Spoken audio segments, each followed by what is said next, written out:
Hello everybody, this is Jordan Carlson, and Kobe Makahila, and today we're doing our presentation on NAFTA. So we hope you learned something beneficial and write down any comments or questions on the discussion board. Hope you enjoy it. Thanks. NAFTA stands for North American Free Trade Agreement, which was implemented in 1994 after Bill Clinton signed it into law in 1993. The agreement provides for free trade zones between Canada, Mexico, and the U.S. by gradually removing tariffs to allow movement of goods and services. The purpose of NAFTA was to expand trade between Mexico, Canada, and the U.S.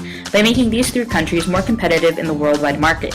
In Article 1 and 2 of the NAFTA Treaty, it states, "The objectives of this agreement, as elaborated more specifically through its principles and rules, including national treatment, most favored nation treatment, and transparency, are to eliminate barriers to trade in and facilitate the cross-border movement of goods and services between the territories of the parties, promote conditions of fair competition in the free trade area, increase substantial investment opportunities in the territories of the parties, provide adequate and effective protection and enforcement of intellectual property rights in each party's territory.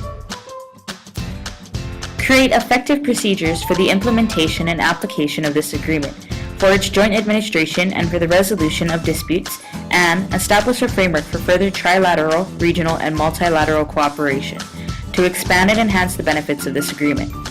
These are the 6 principles that are the foundation of NAFTA. When the agreement states most favored nation treatment, this is defined as a country who is given beneficial trade terms by trading partners. The reason being most favored nation is important is because it gives smaller businesses access to larger markets, provides the lowest trade barriers, and creates a more competitive product. Trade between the 3 countries have increased from $297 billion to $1.14 trillion since the inception of NAFTA. The U.S. was able to increase exports to $517 billion, while imports from Mexico and Canada increased to $590 billion combined. As stated before, lower tariffs reduce import prices, which is beneficial for the U.S. since oil is the biggest import. By importing oil from Mexico and Canada, the U.S. no longer had to import from the Middle East and Venezuela, where oil was used for political advances. Along with oil, food prices were also lowered, thus increasing imports to $39.4 billion. Economic growth increased by 0.5% per year, and agriculture, automobiles, and services were the biggest benefactors. U.S. farm exports increased to 156% to Canada and Mexico, while there is a 65% export increase in the worldwide market. Jobs have also increased in Canada and Mexico due to the increase in these exports and the need for manufacturers. Imports also contributed to this increase in jobs since products were designed in the U.S. and then outsourced to Mexico. Finally, the last advantage is increased foreign direct investments. U.S. FDI in Canada and Mexico have tripled, while Canadian and Mexican FDI in the U.S. has grown to $240.2 billion. This was possible because NAFTA protects intellectual property rights, which allows investors peace of mind that the risk of investing in Mexico or Canada are similar to investing in the U.S.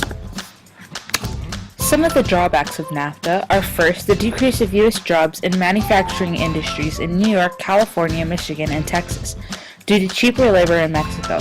This also affected wages for employees and caused many workers to wonder if moving to Mexico would be more beneficial than staying in the U.S. Another drawback is while U.S. farm exports increased, Mexico farmers were hurt due to the lower prices the U.S. provided. About 1.3 million farm jobs were lost, and about 40% of net farm income was also lost to U.S. exporting corn and other grains at cheaper prices. Finally, NAFTA also increased the Maquiladora program, which employed Mexican workers near the border. Workers would create products to be exported back to the U.S. with no labor rights, health protections, and long workdays. With Mexico trying to increase their agricultural trade, more fertilizers and chemicals were used, causing harm to the environment and increased deforestation. Now that we've discussed NAFTA, the advantages and disadvantages, we'll move on to what the future holds for NAFTA. So please click the next video to continue on with the presentation. Thank you. Created using Powtoon.